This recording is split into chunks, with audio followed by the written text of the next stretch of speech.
To understand what's happening inside the West Bank, we have to look at what's happening inside Israel. After Friday's killings, Finance Minister Bezalel Smotrich, who holds sweeping powers over the West Bank, said Palestinian villages involved should be left looking like Nablus and Tulkarm, where refugee camps have been violently demolished. National Security Minister Itamar Ben-Gvir went further. He said those towns should be treated like Beit Hanun in Gaza, a place that was flattened by Israeli airstrikes. He wrote, "For every Jew murdered, the enemy must suffer the loss of land and homes." These are not fringe voices. They are two of the most senior ministers in Israel's government. And they are in campaign mode. Israelis go to the polls on the 27th of October in what's been called the most polarized election in the country's history. To help us understand the politics driving this moment, I'm joined now by Orly Noy, an Israeli journalist, human rights activist, and political candidate. Orly, welcome to MEELive. Now, until standing down to run in the election, you chaired the board of Beit Salim. Talk us through what the group has documented in the West Bank, not just with the current abuses, but the wider patterns that they point to. Thank you so much for having me, Matilda. Well, according to all of our documentation since October 7th, 2023, of course, we are all aware of the ongoing genocide in Gaza, but our documentation shows that the situation in the West Bank turned unbelievably worse in every imaginable aspect that we can speak of. Of course, it's not only Gaza and the West Bank. The situation all over the territory between the river and the sea has taken a turn to the worse. We can speak, of course, about the tortures that Palestinian detainees and prisoners are going through, etc. But specifically in the West Bank, the attempt to accelerate the ongoing ethnic cleansing has lost any boundaries, any red lines, and is being promoted full scale with the full cooperation between the army and the most violent among the settlers. We see the constant expansion of settlements, of outposts that even according to the apartheid Israeli laws are illegal, but we are seeing them keep expanding with the full protection and cooperation of the Israeli army. 2 points that I would stress out especially are one, the extension of the settler violence into areas B and A. Up until recently, they were concentrated mainly to the sea areas. Now, as we saw last Friday, we can see already settlers with the full support of and protection of the Israeli army actually penetrating into areas A and confronting Palestinians there. And the other point is and I have really no other way to say it other than blunt executions of Palestinians. We are in the West Bank.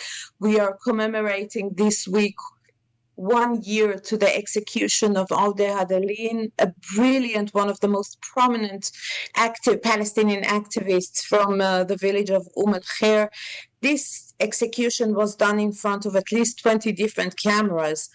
No one was held accountable for it. And on the contrary, Palestinian men from the village were actually arrested after this execution. So the situation is deteriorating constantly and rapidly. Yeah, and over the last few days in particular, we've seen exponential escalation.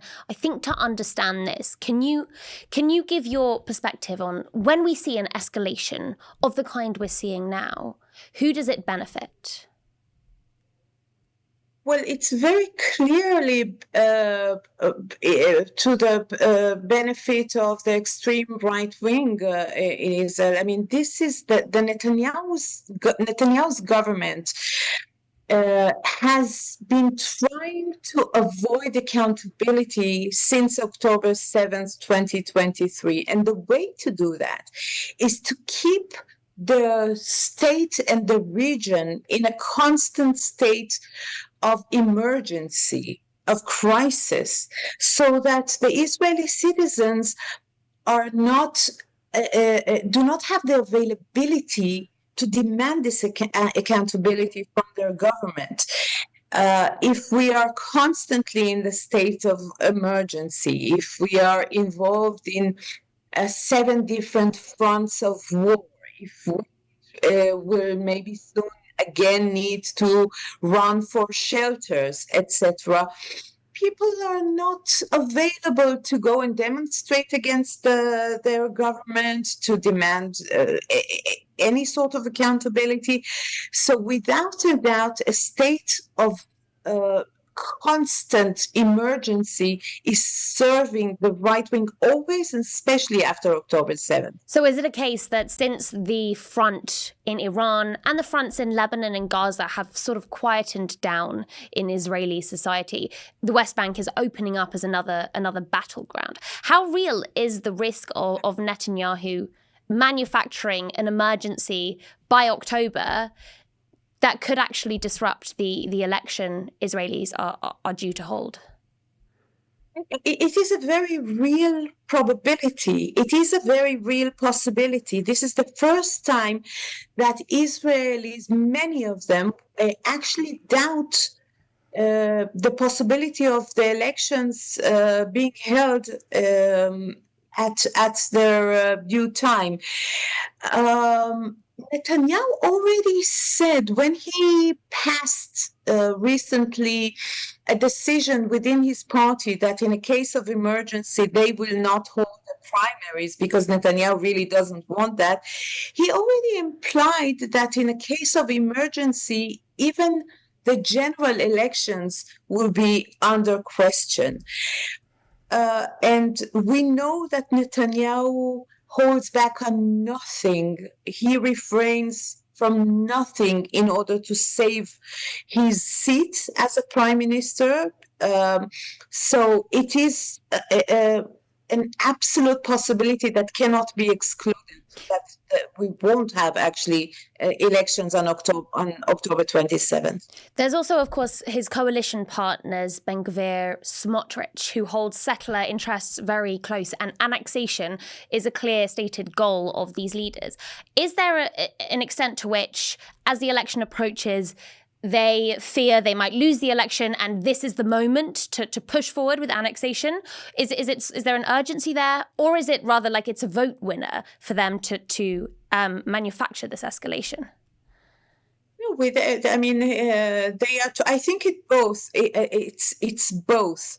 It's the fear of not being re-elected. Smotrich himself, despite the fact that he may be the most efficient and effective of this fascist government, he's on the verge of the threshold. I mean, his own political future is not that certain. So without a doubt, there is an element of trying to achieve as much as possible before the government changes. And also, everything that they do at this moment, including provoking this escalation, is part of an election campaign. There is no other way to see that. This is their campaign. And how about the opposition's campaign? You have the Together Party led by Naftali Bennett and Yair Lapid, also Yair Golan on the left. How effective are these opposition groups in offering an alternative answer to the question of Palestine?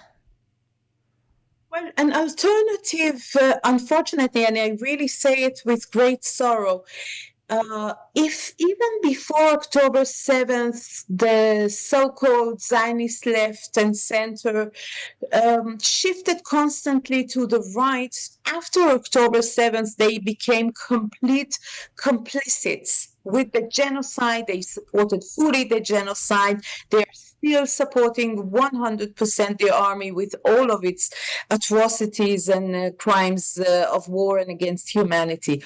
So within the Zionist spectrum, you don't see an alternative. We are just now seeing the campaign by the Democrats, which is supposed to be the Zionist, to represent the Zionist left. It's an extremely militaristic, nationalistic campaign. So we don't see a real alternative there. We're still waiting to see, with the hope that the joint list will emerge soon, and with a united Palestinian political front, we might be able to speak of real alternative, but not within the Zionist spectrum. Now, Orly, you are yourself a part of this election discussion. You've just been selected as a candidate for Balad, the Palestinian-led party. Where do you see the election heading, and what will that likely mean for the West Bank? This is really such an unbelievably worrying and sad moment to be speaking even about, politics in this meaning of political election, etc. We know, we need to be realistic. The next government, whatever its shape will be, is not going to be a peace-promoting government.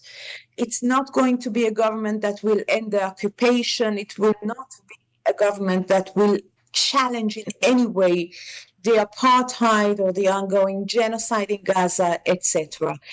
We can hope that it will be a government that will value once again, at least to some degree, the international position, that will not be a government that so clearly and bluntly defies international law and international political arena.